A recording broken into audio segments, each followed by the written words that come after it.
I couldn't believe it was happening. 1 minute, I'm sitting at the polished mahogany table in Gregory Langston's dining room, fork halfway to my mouth with a piece of overpriced steak, and the next, I'm dodging a splash of scotch as he slams his glass down. "You're done here," he growled, his voice thick with disgust. My father-in-law, well, ex-father-in-law now, stood up, his tailored suit creasing as he pointed to the door. "You'll never make it without us," he said, his words sharp enough to cut through the tension in the room. I looked over at Clarissa, my wife of 3 years, hoping she'd say something, anything, to stop this. But she just sat there, her face blank, her manicured hands folded in her lap, like she was posing for a portrait. Not a word, not a glance, nothing. I felt the heat rising in my chest, a mix of anger and humiliation, but I didn't argue. What was the point? Gregory had made up his mind long before tonight. He'd been itching for an excuse to ditch me ever since I didn't take his generous offer to work under him at Langston Manufacturing. I wasn't rich enough for his world, didn't have the right last name, didn't kiss the right rings. To him, I was a leech, even though I'd been pulling late nights freelancing as a coder to keep us afloat while Clarissa shopped for handbags. So I stood up, wiped my mouth with the napkin, and walked to our bedroom, or what used to be ours. I grabbed my duffel bag, stuffing it with whatever I could reach. A few shirts, my laptop, a pair of jeans. My hands were shaking, but I kept moving. Then there was Max, our scruffy little mutt. He trotted over, tail wagging, oblivious to the storm brewing. I bent down to scratch his ears, whispering, "I'll be back for you, buddy." But Gregory's voice boomed from the hallway, "Leave the damn dog. You don't get to take anything we paid for." I froze. Max wasn't some luxury purchase. He was mine, my companion through every late-night coding session. But arguing with Gregory was like arguing with a brick wall. So I straightened up, slung the bag over my shoulder, and headed for the door. Clarissa still didn't move. Not even a goodbye. The last thing I saw as I stepped into the cool night air was her silhouette through the window, sipping her wine like nothing had happened. I climbed into my beat-up sedan, the one Gregory always sneered at, and just sat there for a minute, gripping the steering wheel. My mind was racing. No house, no wife, no dog, just me and a half-empty tank of gas. I could have driven off to nowhere, let the shame swallow me whole. But then I remembered something. Their Wi-Fi password. Langston Lux 2020. Clarissa had laughed when she gave it to me, said it was her dad's idea of clever. I pulled out my phone, checked the signal, still in range. A slow grin spread across my face. They thought they'd crushed me, left me with nothing. But I had my laptop, my skills, and their precious internet. I turned the key in the ignition, the engine sputtering to life, and drove just far enough to park out of sight. 3 blocks away, I could still connect. Sitting there in the driver's seat, I opened my laptop, the glow of the screen lighting up the dark car. I wasn't done, not by a long shot. Gregory thought I was a nobody, a failure who'd crawl away and disappear. Clarissa thought she could replace me with some rich guy who'd fit her dad's mold. Fine. Let them think that. I had a plan brewing for months, something I'd been tinkering with in stolen hours. Relay Point. A digital platform to help small businesses run smoother, point of sale, inventory, everything in one place. I'd been too scared to go all in, too comfortable in their cushy life. But now I had nothing to lose. I logged into their Wi-Fi, the signal strong and steady, and started typing. Line after line of code flowed out of me, fueled by protein bars from the glove box and a burning need to prove them wrong. The night stretched on, cold creeping through the car windows, but I didn't care. Every click of the keyboard felt like a punch back at Gregory's smug face. "You'll never make it without us," he'd said. I could still hear his voice, dripping with arrogance. Well, I didn't need his money or his mansion. I had my brain, my hands, and a signal he didn't even know he'd handed me. Let them sleep in their silk sheets, thinking they'd won. I'd build something better than anything they could imagine, right here in this rusty car, 3 blocks from the life they'd kicked me out of. This wasn't the end. This was the start. And they'd see soon enough, good luck surviving without me. I woke up with a crick in my neck, the kind that comes from sleeping slumped over in a car seat with your laptop balanced on your knees. The sun was barely up, painting the sky a dull gray, and my breath fogged in the chilly air inside my sedan. 3 blocks away, Gregory's house sat quiet, probably still warm from last night's dinner party, the one I wasn't invited to anymore. My phone buzzed, and I glanced at it, Clarissa's Instagram story. She was posing with some guy in a blazer, all smiles and champagne flutes. Caption said, "Real men know how to treat a lady." I snorted, tossed the phone onto the passenger seat, and rubbed my eyes. Let her have her fun. I had work to do. I fired up my laptop, the screen flickering to life as it connected to Langston Lux 2020. Their Wi-Fi was fast, faster than I deserved, honestly, considering I was a squatter now. But it was mine for the taking, and I wasn't about to feel guilty. I opened my coding software, the half-finished skeleton of Relay Point staring back at me. This was my dream, my shot, a platform to make life easier for small businesses. Point-of-sale systems, inventory tracking, online storefronts, customer management, analytics, all in one clean package. I'd been messing with it for months, but now it wasn't just a side gig. It was my lifeline. I cracked my knuckles, took a bite of a stale protein bar, and got to work. The backseat of my car wasn't exactly a corner office. The upholstery smelled like old coffee, and my legs kept cramping from the awkward angle, but it was my headquarters now, Backseat HQ. I called it in my head with a grim laugh. I coded for hours, fingers flying over the keys, building the bones of something I could feel proud of. Every line was a brick, every debug a victory. I didn't need Gregory's marble floors or Clarissa's fake tears to make this happen. I had spite, and that was fuel enough. By noon, my stomach was growling, but I ignored it. I'd eaten worse than protein bars in college. I could handle a few lean days. Around dusk, I saw headlights sweep past, probably one of Gregory's buddies leaving after a cigar session. I ducked low, just in case, but they didn't stop. Good. I didn't need anyone sniffing around. I kept working, the glow of the screen my only light as night settled in. Clarissa's posts kept popping up when I checked my phone for a break, more pics of her and Mr. Blazer, laughing over appetizers. I scrolled past, jaw tight. She could play her game. I was building mine. Relay Point wasn't just a tool, it was my middle finger to everyone who thought I'd crash and burn. Small businesses were drowning out their too much paperwork, too many clunky systems. I'd seen it firsthand freelancing for mom-and-pop shops. I could fix that. I would fix that. The hours blurred together, and soon it was past midnight. My eyes burned, but I couldn't stop. I added a payment gateway, tested it with a dummy transaction, worked like a charm. Then I started on the inventory module, simple enough for a florist but smart enough for a hardware store. I imagined the look on Gregory's face if he ever found out I was doing this right under his nose, leeching off his internet. He'd probably choke on a scotch. The thought kept me going, even as my back ached and the car got colder. I pulled my jacket tighter, wishing I'd grabbed a blanket when I left, but no point dwelling on that now. By the third night, I had a rough demo. It wasn't pretty, but it functioned barely. I leaned back, staring at the ceiling of the car, my breath visible in the dim light. This could work. It had to.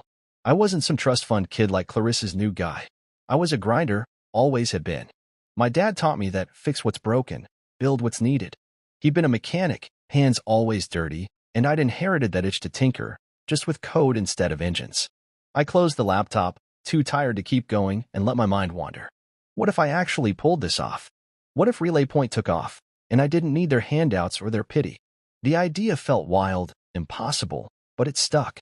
I drifted off eventually, dreaming of servers and signups, only to jolt awake when a garbage truck rumbled by at dawn. My phone was dead, forgot to charge it, but the laptop still had juice. I plugged it into the car's shaky charger and checked the Wi-Fi signal. Still strong. Gregory's house was a fortress of luxury, but his network was my bridge to something better. I ate another protein bar, crumbs falling everywhere, and opened the code again. Clarissa could post all the pictures she wanted. I didn't care about her real man anymore. I was building something real, something mine, and no one could take it away. Not her, not Gregory, not anyone. Backseat HQ wasn't much, but it was enough. For now, it was everything. I couldn't stay in the car forever. My back was screaming at me, and the smell of protein bar wrappers was starting to make me gag. So I started my days at a little coffee shop a few miles from Gregory's place, one with free refills and a corner table where no one bothered me. The barista, a kid with a nose ring, didn't care that I sat there for hours, nursing a single black coffee while my laptop hummed. By night, I drive back to my spot 3 blocks from the house, hook into their Wi-Fi, and keep coding Relay Point. It was a routine, a weird little life, but it was mine. I was done feeling sorry for myself. Every hour I put in was a step away from that humiliating night Gregory threw me out. One afternoon, I got a text from Diego Alvarez, my old buddy from college. "You alive, man?" it said. I hadn't told anyone what happened yet, too embarrassed. But Diego wasn't the type to judge. His dad was a chef, ran a little Mexican joint downtown, and Diego was finishing up a business degree. I texted back, "Barely. You free?" An hour later, he showed up at the coffee shop with a foil container of tamales, still warm, and a grin. "You look like crap," he said, sliding into the seat across from me. I laughed for the first time in weeks and told him everything. Gregory's tantrum, Clarissa's silence, the car, the Wi-Fi. He didn't say much, just listened, then pushed the food toward me. "Eat. Then show me this Relay Point thing." I wolfed down the tamales, real food, not bars, and opened my laptop. Diego leaned in as I walked him through the demo, the point of sale screen, the inventory tracker, the analytics dashboard. It was rough, but he got it right away. "This is smart, man," he said, tapping the table. "My dad's restaurant could use this. Half his orders are still on paper." He started asking questions, poking holes in the business side, pricing, marketing, who'd buy it. I didn't have all the answers, but talking it out with him lit something up in me.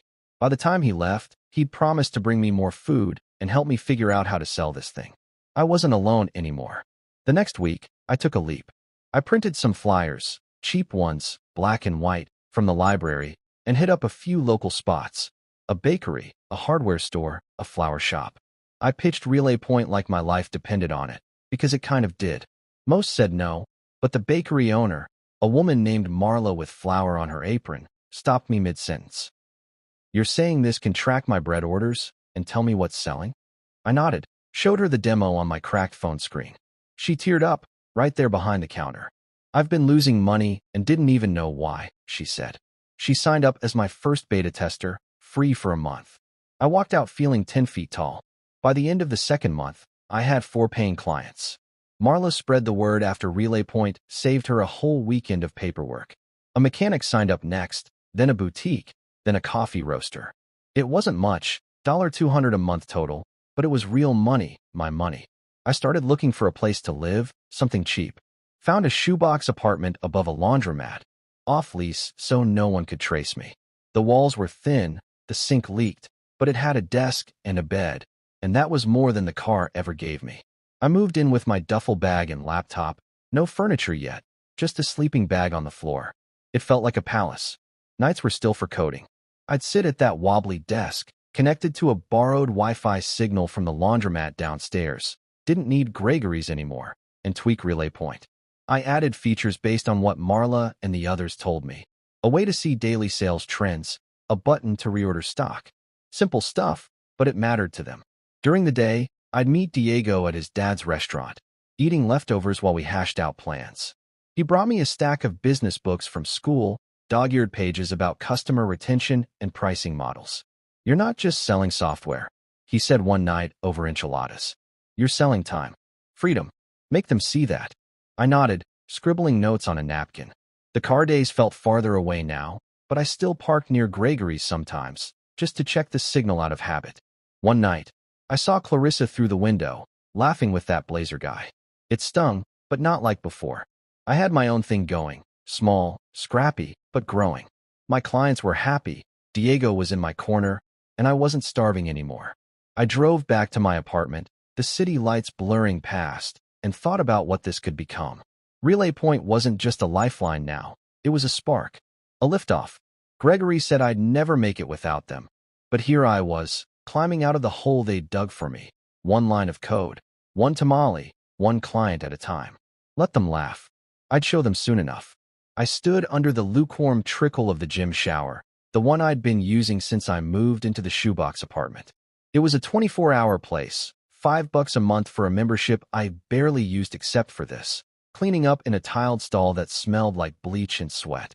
My clothes hung on a hook, my thrifted suit folded carefully on the bench.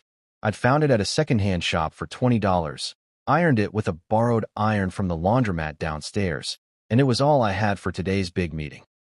No time to feel sorry for myself about cold water or cramped apartments. Every dollar I made went straight into Relay Point, and today could change everything. Back at the apartment, I sat at my desk, a rickety thing I'd salvaged from the curb, and opened my laptop. The laundromat's Wi-Fi was spotty, but it held as I ran last-minute tests on RelayPoint. I'd been adding new features like crazy, a scheduling tool for staff, an invoicing system that didn't make you want to pull your hair out, a way to sync sales across platforms. My clients, now up to 10, kept asking for more, and I kept delivering. Marla at the bakery said her orders were up 15% since she started using the analytics. The mechanic told me he'd stopped losing tools because the inventory tracker caught everything. Word was spreading, slow but steady, and I was hustling harder than ever to keep up. I've been running sales calls from anywhere I could: coffee shops, the laundromat while my one pair of jeans spun in the dryer, even the gym locker room once when the signal was better there. My voice was hoarse from pitching, my eyes blurry from staring at screens, but I didn't care. Burnout was a luxury I couldn't afford. Then, yesterday, the email came. Halberd Capital wanted to meet. One of their scouts had heard about RelayPoint from Marla. She'd bragged about it at some small business expo. They were a venture firm, big money, and they saw potential. I read the email 5 times to make sure it was real, my heart pounding so loud I could hear it over the laundromat's hum. Now, standing in front of the gym mirror, I adjusted my tie, slightly frayed, but dark enough to hide it, and ran a hand through my damp hair. I looked tired, but the suit made me feel sharper, like I could pull this off. I drove to their office downtown, the sedan rattling the whole way, and parked in a lot I couldn't really afford. The building was all glass and steel, the kind of place Gregory would have loved. I walked in, my scuffed shoes clicking on the marble floor, and took the elevator to the 14th floor. The receptionist smiled, told me to wait, and I sat there clutching my laptop bag, rehearsing my pitch in my head. When they called me in, I stepped into a conference room with a view that made my apartment look like a closet. 3 suits sat across from me, 2 men and a woman, all sharp-eyed and serious. I set up my laptop, hands steady even though my stomach was flipping, and started talking. RelayPoint isn't just software, I said, clicking to my first slide, a screenshot of Marla's dashboard. It's a lifeline for small businesses drowning in bad systems. It's point of sale, inventory, scheduling, invoicing all in one, easy to use, and cheap enough for the little guy. I walked them through the numbers. 10 clients, growing revenue, real results. They nodded, asked questions, tough ones about scalability, competition, my burn rate. I answered every one, pulling stats from memory, showing them I'd done my homework. The woman, Janet, leaned forward halfway through. "You built this alone?" she asked. I nodded. "From scratch, in about 3 months." Her eyebrows went up, and I could tell she was impressed. I didn't mention the car or the protein bars, just kept it clean. I saw a gap in the market, and I filled it. The older guy, Tom, scribbled notes the whole time, then stopped me at the end. "What's your ask?" I took a breath. $1.8 million. Seed round. To hire a team, polish the product, and scale to 100 clients by year-end. They didn't blink, just whispered to each other while I stood there, trying not to fidget. After what felt like forever, Tom looked up. "We're in, $1.8 million, 20% equity. Deal." I almost laughed from relief, but caught myself. "Deal," I said, shaking their hands. Janet smirked as she signed the papers, then paused. "Langston. Any relation to Gregory Langston?" My gut twisted, hearing his name here, now, but I kept my face neutral. "No comment," I said with a small smile. She chuckled, like she knew something, but didn't push. I walked out with a signed term sheet and a future I could barely wrap my head around. Driving back, I cranked the radio, the sedan shaking with the bass. $1.8 million. A team. A real shot. I stopped at the laundromat to grab my stuff, then headed to the gym for another cold shower. This time, it felt like a victory lap. Later, at the apartment, I called Diego, told him everything. "You're kidding," he said, laughing. "We're rich." "Not yet," I said, grinning. "But we're on our way." I hung up, staring at the cracked ceiling. Gregory thought I'd fail. Clarissa thought I'd fade.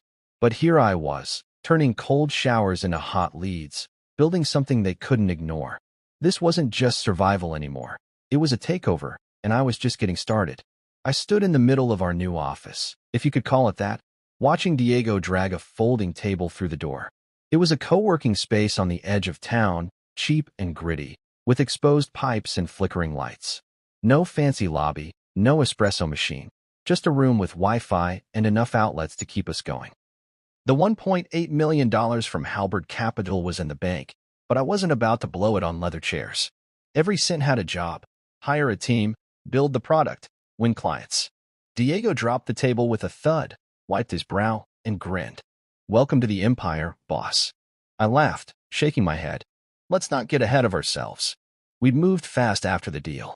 I'd hired a lean crew, 2 developers, a designer, and Diego as head of partnerships. He quit his part-time gig at his dad's restaurant to go all in with me, and I couldn't have asked for a better wingman. The developers were scrappy kids fresh out of coding boot camp, hungry, not polished, perfect for what we needed. The designer, Priya, was a quiet woman with a sharp eye who could turn my clunky interfaces into something sleek. We set up shop that first week, laptops humming on mismatched tables, extension cords snaking across the floor. It wasn't pretty, but it had fire.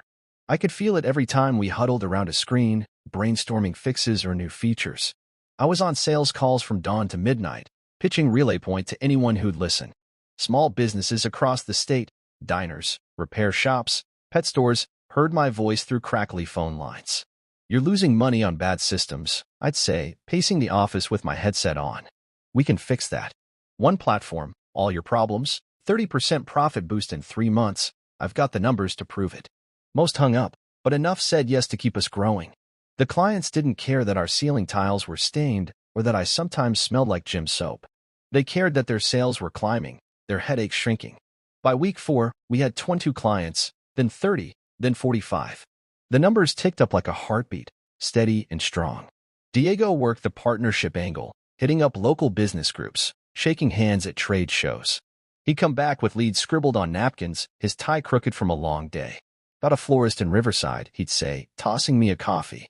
She's in if we can add a delivery tracker. I'd nod, pass it to the developers, and we'd have it built by morning. That's how we ran fast, lean, no excuses. The team slept less than I did, which was saying something. I'd catch them napping under desks sometimes, but they never complained. We were all in, fueled by cheap takeout and the buzz of watching RelayPoint take off. One night, I was digging through client data when Priya called me over. Look at this, she said, pointing to a spreadsheet on her screen. It was a breakdown of industries using us, retail, food, services, and a column labeled, at risk. I squinted, then froze. Langston Manufacturing was on the list, flagged red. Gregory's company. My stomach flipped, but I kept my face blank. What's this mean? I asked, casual as I could. She shrugged. They're bleeding customers. Old systems, bad audits. Words out there in trouble. I nodded, said nothing, and walked back to my table. My mind was racing. Gregory's empire, the one he built to crush people like me, was cracking. And here I was, holding a tool that could save it or sink it. The press started sniffing around after that. A local paper ran a story. RelayPoint, the tech rebel helping small business fight back.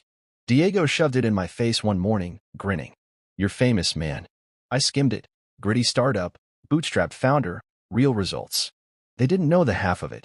Didn't know I'd built it in a car outside my ex-father-in-law's house. I tossed the paper on the table, got back to work.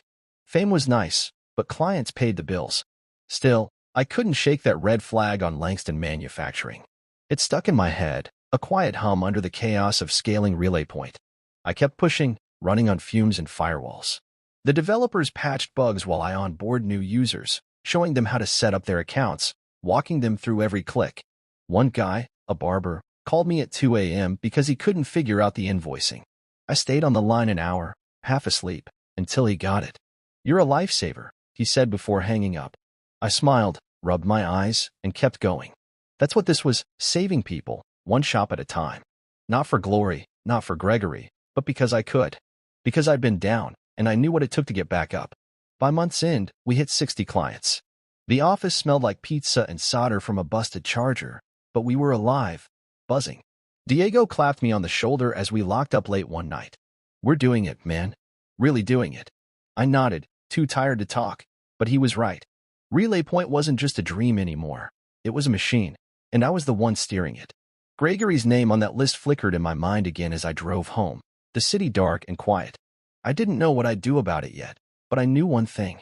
I had the fuel, the fire, and the walls to keep this going. Let him squirm. I was just warming up. I sat at my desk in the co-working space, the hum of the team's laptops filling the air, and stared at the email on my screen. It was from a shell subsidiary I'd set up months ago, one the team didn't even know about. Relay Core was live, our enterprise-level product, built in secret while Relay Point kept the lights on. I'd coded the bones of it myself, late nights after everyone else went home, fueled by black coffee and a hunch. Relay Point was for the little guys, bakeries, barbers, but Relay Core was for the mid-sized players, companies bleeding cash because their systems were stuck in the 90s. I didn't put my name on it, didn't attach a face. It was a ghost in the machine, and that's how I wanted it. The launch had been quiet, just a press release through the subsidiary and a few targeted emails to industry contacts Halberd Capital hooked me up with. I didn't tell Diego or the team the full story, just said we were testing a side project. They didn't need to know yet. Within 2 days, the inbox lit up, demos requested, questions about pricing, a few big names sniffing around. Then, yesterday, the one I'd been waiting for landed. Langston Manufacturing wanted a meeting. Gregory's company, the red flag giant from Priya's spreadsheet, was desperate after a brutal audit showed they'd lost 20% of their customer base in a year. I leaned back in my chair, a slow grin creeping across my face. They had no idea who was behind it. I set up the demo remotely, streaming it live to my laptop from a private link. Diego and one of the developers, Sam, would handle the pitch in person at Langston's HQ, an hour's drive away, while I watched from the shadows. I didn't want my face in that room, not yet. The team thought it was just another client, a random missized firm. I gave them the rundown that morning, showed them the integration suite, supply chain syncing, real-time reporting. Keep it tight, no fluff. They nodded, grabbed their gear, and headed out. I stayed behind, alone in the office, and pulled up the feed. The screen flickered, then steadied, a conference room with long windows, Gregory at the head of the table, his tie loose, his face redder than usual. Sam started the pitch, his voice steady as he clicked through slides. Relay Core modernizes your operations, cuts inefficiencies, plugs revenue leaks. We've got case studies showing a 25% uptick in retention after 6 months. Gregory shifted in his seat, arms crossed, but he didn't interrupt. I can see his board members leaning in, nodding as Sam showed how the system could overhaul their clunky supply chain. Diego jumped in next, smooth as ever. Your audit flagged outdated tech as the bottleneck. This fixes that fast. He pulled up a dummy dashboard, numbers ticking up in real time. The room went quiet. Then one of the suits, a woman with glasses, asked, "How soon can you implement?" I smirked. They were hooked. Gregory finally spoke, his voice gruff. "Looks good, but I've seen flashy demos before. What's the catch?" Sam didn't flinch. "No catch. Pilot program's 90 days, full rollout after. You'll see results in weeks." Gregory grunted, leaned back, and said nothing else. I watched his face, that same smug twist I'd seen the night he threw me out. He didn't know he was praising my code, my brainchild. The irony was so thick I could taste it. The meeting wrapped with a handshake. Langston wanted the pilot license, a $50,000 deal to start. I cut the feed, my pulse racing. Step 1, done. Back at the office, I kept it casual when Diego and Sam returned. "How'd it go?" I asked, flipping through some papers like I hadn't seen every second. Diego grinned. "Nailed it. They're in pilot starts next month." Sam nodded. The old guy was a grump, but the board loved it. I laughed, short and sharp. "Good work. Keep it rolling." They didn't suspect a thing, and I wasn't ready to tell them. This was my move, my chess game, and Gregory was a pawn who didn't even know he was on the board. Over the next week, I monitored the pilot setup through the subsidiaries' reports. Langston's IT crew plugged Relay Core into their systems, and the data started flowing, orders streamlined. Delays flagged early. I built it to be invisible but ruthless, cutting fat from their operations like a scalpel. My developers didn't question the extra hours I spent tweaking it. They thought I was just obsessive about Relay Point. Priya caught me once, late at night, staring at a Langston report. "New client?" she asked. "Something like that," I said, shutting my laptop.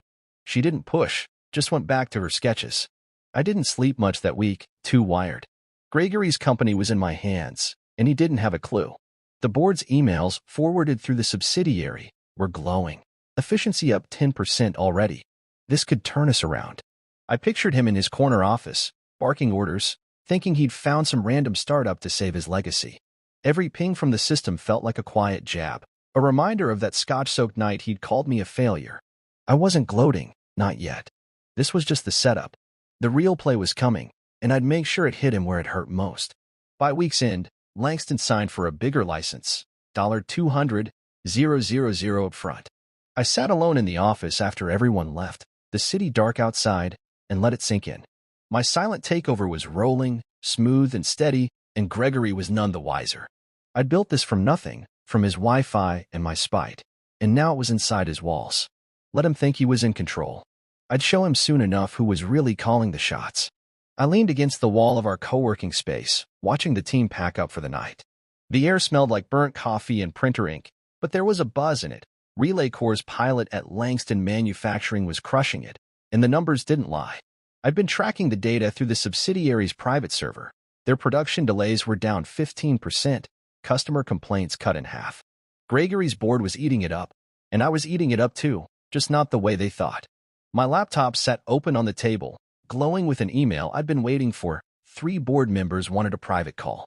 Not with the subsidiary, but with me, the guy behind it. They'd sniffed out my stake through Halberd Capital. Game on. I didn't tell Diego or the team about this one.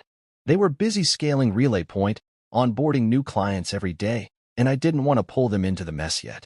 This was personal. I took the call from my apartment that night, pacing the tiny room with my headset on, the laundromat's hum rumbling through the floor. The board members, Ellen, Raj, and Mike, came on the line, their voices crisp and serious. "We know you're the one running Relay Corps," Ellen said right off the bat. "Halbert's fingerprints are all over it, and your name popped up in the filings." I didn't deny it, just let them talk. Raj jumped in next. "The pilot's working better than we hoped. We won it company-wide yesterday." I stopped pacing, leaned on the desk. "That's doable," I said, keeping my tone even. "But Gregory's been dragging his feet, hasn't he?" A pause, then Mike chuckled, dry and low. "You've done your homework." "Yeah, he's stalling, says it's too expensive, too fast. But the last quarter's losses don't lie. He's out of moves." I nodded to myself, picturing Gregory's red face, his clenched fists. He'd resisted the pilot too, but the audit forced his hand. Now the board was ready to shove him aside. Ellen cut in. "We're pushing for a full adoption vote next week. What's your best offer?" This was my shot. I'd been planning it since the pilot started, running numbers in my head every night. "I'll give you a deal," I said, slow and deliberate. "Full implementation, custom modules, training, the works for an equity exchange. Relay Corps gets a 15% stake in Langston Manufacturing, locked in through Halberd. You save cash up front, we take the risk on performance." Silence on the line, then Raj whistled. "That's bold. Gregory'll hate it, dilutes his control." I smirked. "He's already losing control. Your revenue's tanking without this. I'm offering you a lifeline." They murmured to each other, voices muffled. Then Ellen came back. "We'll take it to the table. No promises, but we like it." I hung up, my chest tight with adrenaline. A 15% stake wasn't just money, it was power, a foothold in Gregory's empire. He'd never see it coming, not until the ink was dry. The next few days, I played it cool at the office, running Relay Point calls, tweaking features with the team. Diego caught me staring off once, asked, "You good, man?" I nodded, forced to grin. "Yeah, just thinking." He didn't push, just handed me a taco from his dad's place and kept working. I hated keeping him in the dark, but this wasn't about trust, it was about timing. If the deal went through, I'd tell him everything. The board's vote loomed, and I got updates through back channels, emails forwarded from Ellen, short and clipped. Gregory was fighting, digging in his heels, but the numbers were against him. The audit had spooked their investors, and Relay Corps' pilot was the only bright spot. I stayed up late, digging through Langston's public filings, mapping their weak spots. They were bleeding cash on old contracts, losing bids to leaner competitors. My system could fix that. I built it to, but I wasn't here to play savior. Not yet. I wanted them to need me, to beg for it, before I showed my hand. The night before the vote, I drove past Gregory's house, just for kicks. The lights were on, curtains open, and I saw him pacing in his study, phone to his ear. Probably yelling at some poor lawyer, trying to stop the inevitable. I parked 3 blocks away, like old times, and checked the Wi-Fi signal out of habit. Still there, still strong. I didn't need it anymore, but it felt good knowing it was mine if I wanted it. Back at the apartment, I couldn't sleep, just sat there staring at the ceiling, the deal spinning in my head. If this worked, I'd own a piece of his world, a piece he'd never give me willingly. The call came the next afternoon. Ellen's voice was calm, but I could hear the wind in it. "It's done. 15% equity for full Relay Core rollout. Gregory's pissed, but it's unanimous. He's outvoted. I clenched my fist, kept my voice steady. Good. I'll have the contracts ready by morning. She paused, then added, he doesn't know it's you yet. We kept your name off the table. I smiled. Perfect. Let's keep it that way for now.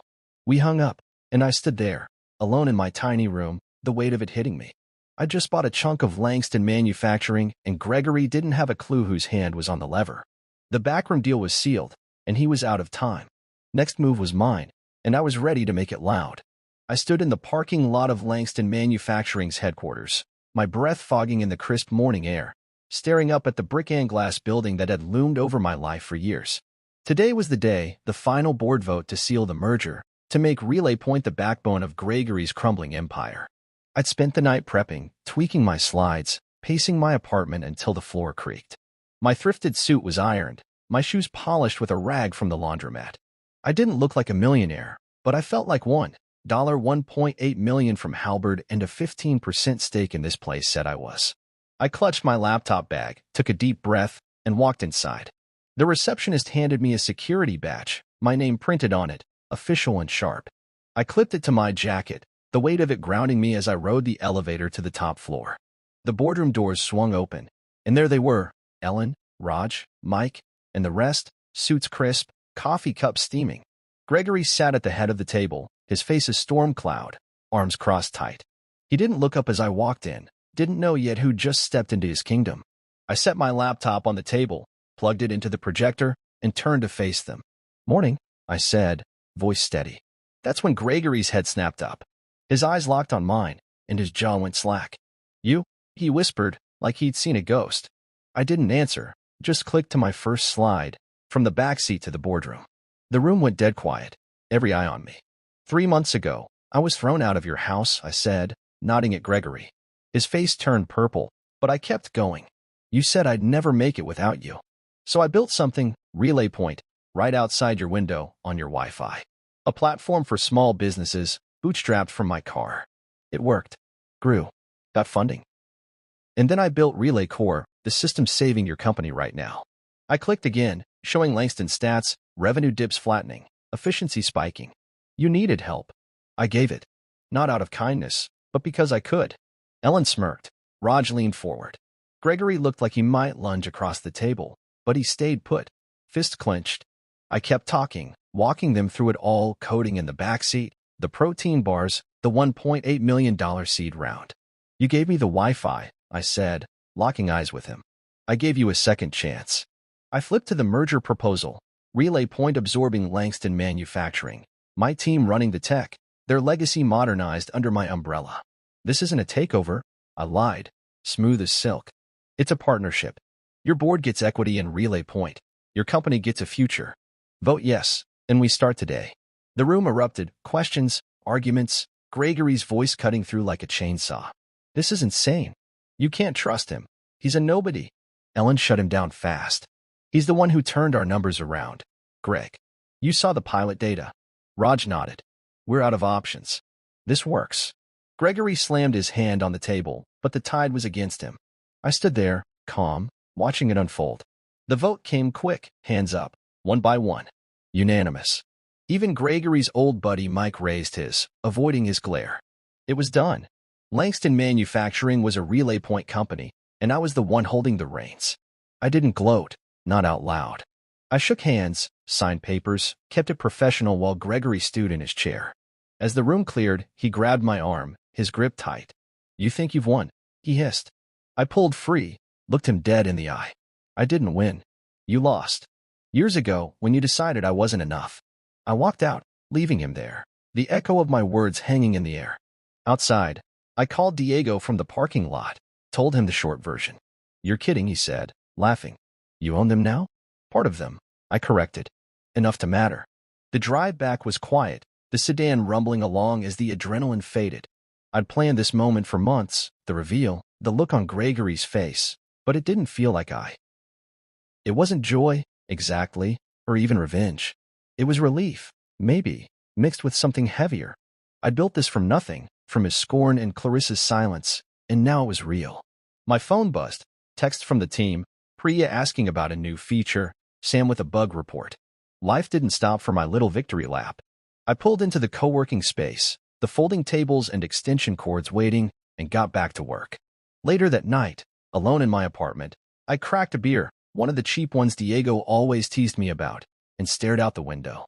The city blinked back at me, steady and indifferent. Gregory knew I'd outplayed him, and that was enough for tonight. I didn't need his apology or his respect, just the fact that he'd have to live with this, with me, every day he walked into that building. I took a sip, the cold hitting my throat, and let myself smile. The reveal was over, but the game wasn't. I'd made my move. Now I'd see how far it could take me. I sat in the co-working space, my chair creaking under me as I scrolled through the latest Relay Point reports. The merger with Langston Manufacturing was a month old, and the dust was still settling. The office felt different now, busier, louder, with new faces from Langston's tech team mixing in with my crew. We'd moved fast after the vote, plugging Relay Core into every corner of their operations, rewriting their playbook from the ground up. The numbers were climbing, revenue up 12%, new contracts trickling in, but it wasn't smooth. Some of Gregory's old guard employees quit the first week, grumbling about that startup kid running the show. I didn't care. They could walk. The ones who stayed were starting to see it my way. Gregory was still around, a ceremonial advisor with a corner office he barely used. I'd see him in board meetings, slumped in his chair, his tie crooked, scowling at every slide I put up. He didn't talk much, just watched me with those hard eyes, like he was waiting for me to trip. I didn't give him the satisfaction. The board loved the progress. Ellen kept saying, "This is what we needed," and Raj was already pitching expansion ideas. Gregory's legacy was shifting under his feet, and I was the one pouring the new foundation. He never thanked me, not once, but I caught him smiling, barely, during a meeting when I showed the factory hitting record efficiency. It was small, but I noticed. The team was stretched thin. Diego was out chasing partnerships, Priya was redesigning dashboards, and the developers were debugging around the clock. I was everywhere, sales calls, training sessions, late nights tweaking code. One afternoon, my phone buzzed while I was showing a Langston manager how to pull reports. It was Clarissa. "Hey," the text said. "Can we talk?" I stared at it, my thumb hovering over the screen. She'd been radio silent since the divorce papers, but I'd seen her Instagram go quiet lately. No more blazer guy. No more dinner parties. I typed back, "Busy?" "What's up?" She replied fast. "I'm sorry. I messed up. Can we meet?" I didn't answer, just shoved the phone in my pocket and kept working. I wasn't ready for that, not now, maybe not ever. The merger wasn't just about Langston. Relay Point was growing, absorbing two more failing companies that month, small manufacturers on the brink, desperate for a lifeline. I'd sit with their owners, guys with gray hair and tired eyes, and walk them through the plan: modernize, streamline, survive. One cried when I showed him how Relay Core could save his payroll. "My dad built this place," he said, wiping his face. I thought it was over. I clapped his shoulder, told him, "Not yet." We brought them in, saved jobs, turned losses into break-even. It felt good, not revenge good, but real good. Like I was building something bigger than me. Nights were the hardest. I get home late, the apartment still bare except for a mattress and a lamp, and crash hard. But sleep didn't come easy. My brain kept spinning, jumping from client stats to Gregory's glare to Clarissa's text. I'd lie there, staring at the ceiling, wondering what I was chasing. Success, sure, but it was more than that now. Redemption, maybe. Proof I didn't need them, any of them, to stand tall. One night, I got up, grabbed my laptop, and drove to the old spot 3 blocks from Gregory's house. The Wi-Fi still worked, Langston Lux 2020 popping up like a ghost. I didn't connect, just sat there, the engine off, thinking about how far I'd come. The house was dark, quiet. I drove away feeling lighter. Back at the office, the team was starting to feel the strain. Sam snapped at me one morning over a crashed server, and Priya looked like she hadn't slept in days. I called a huddle, ordered pizza, and told them, "We're doing this together. You're killing it. Don't burn out on me now." Diego chimed in, "Yeah, we're the underdogs who took down a giant. Act like it." They laughed, the tension breaking, and we got back to it. I started hiring more hands, another developer, a support guy to ease the load. The co-working space was bursting, but I wasn't ready for a big office yet. This grit, this mess, it was us. Clarissa texted again a week later. "Please, just coffee. I miss you." I sighed, rubbed my face. Part of me wanted to hear her out, see if she meant it, but the bigger part remembered her sitting there, stone-faced, while Gregory kicked me out. I replied, "Not now. Take care." She didn't write back. I didn't need her sorry, not when I had this. Langston was stabilizing, Relay Point was soaring, and I was steering it all. Gregory showed up to the next board meeting with a fresh shave, his first real comment in weeks. The East plant's over quota. Good work. I nodded, kept my cool. It wasn't a thank you, but it was close. By month's end, we'd saved those 2 companies and signed 3 more clients. The foundation was shifting, not just Langston's, but mine. I wasn't the guy in the car anymore, not the husband begging for scraps. I was the one they called when it all went wrong, the one who fixed it. I drove home that night, the city humming around me, and felt something settle. Not peace, not yet, but close. The game wasn't over, but the ground beneath me was solid now, built by my hands, my rules. Let them shift. I'd keep building. I stood in the CEO's office, my office now, on the top floor of what used to be Langston Manufacturing's headquarters. The desk was old, heavy oak, scratched from years of Gregory's temper, but the view was new to me, city sprawling out below, lights winking like they were cheering me on. It was exactly 1 year since that night he'd thrown me out, scotch splashing, voice booming, "You'll never make it without us." I'd made it, all right, past the car, past the protein bars, past every doubt he'd shoved down my throat. Relay Point wasn't just surviving. It was rewriting legacies, starting with his. I ran my hand over the desk, feeling the grooves, and let that sink in. The merger had hardened into something real over the last few months. Langston was ours, rebranded, modernized, humming with Relay Core's pulse. Revenue was up 20%, contracts pouring in from companies we'd outbid with sharper systems. The 2 other firms we'd absorbed were turning profits too, small but steady. I'd hired more staff, moved us into a bigger space, not fancy, still gritty, but with real walls and a coffee maker that worked. Diego was my right hand, scouting new targets, while Priya and Sam kept the tech tight. We were a machine now, not just a dream, and I was the one steering it. My phone buzzed on the desk. "Diego. Found another one," he said when I picked up. "Textile plant, 50 employees, about to fold. Bad inventory, worse books. We can flip it." I leaned back in the chair, picturing it. "Let's bring it in," I told him. "Get the numbers, set a meet." He laughed, short and sharp. "You're a glutton, man. Don't you ever stop?" I grinned, even though he couldn't see it. "Not yet." We hung up, and I stared out the window again. Stopping wasn't an option, not when there were more places to save, more jobs to keep alive. This wasn't about Gregory anymore, not really. It was about what I could do, what I could build. Driving home that night, I took the long way, past the old Langston house. The lights were on, curtains half open, but I didn't see anyone inside.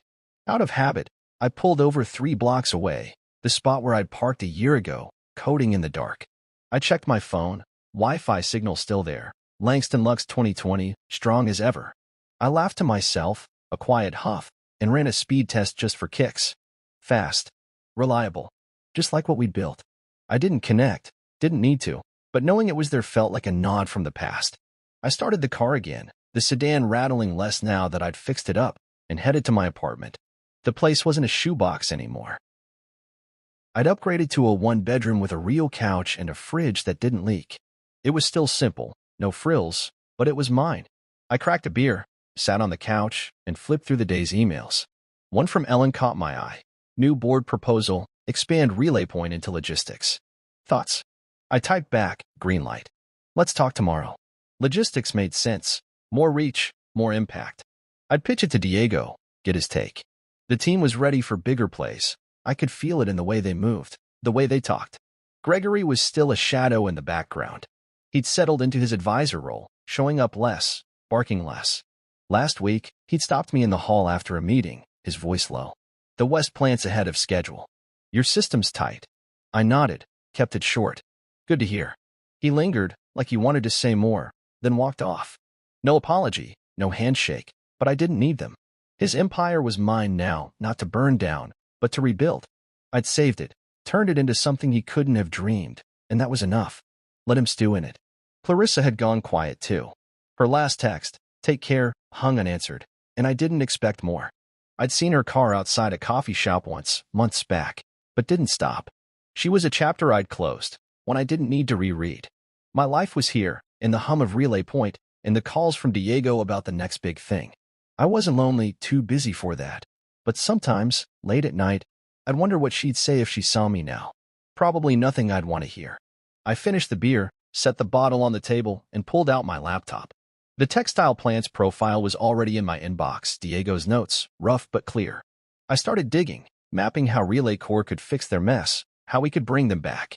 This was it, the rhythm of my days. Find the broken, make it whole. Not for revenge, not anymore, but for redemption for them, for me. I worked until my eyes burned, the city quiet outside, then shut the laptop and stood up. The CEO office waited tomorrow, the team waited, the next fight waited. Standing by the window, I looked out at the lights again. A year ago, I was nothing to them, Gregory, Clarissa, all of them. Now I was the guy they couldn't ignore, the one who'd taken their bet and turned it into this. The best part wasn't the success, but that felt damn good. It was knowing they needed me, Gregory especially, and I'd made sure they knew it, every step of the way. I smiled, a real one this time, and turned off the lamp. Legacy rewritten. Mine now. And I wasn't done yet.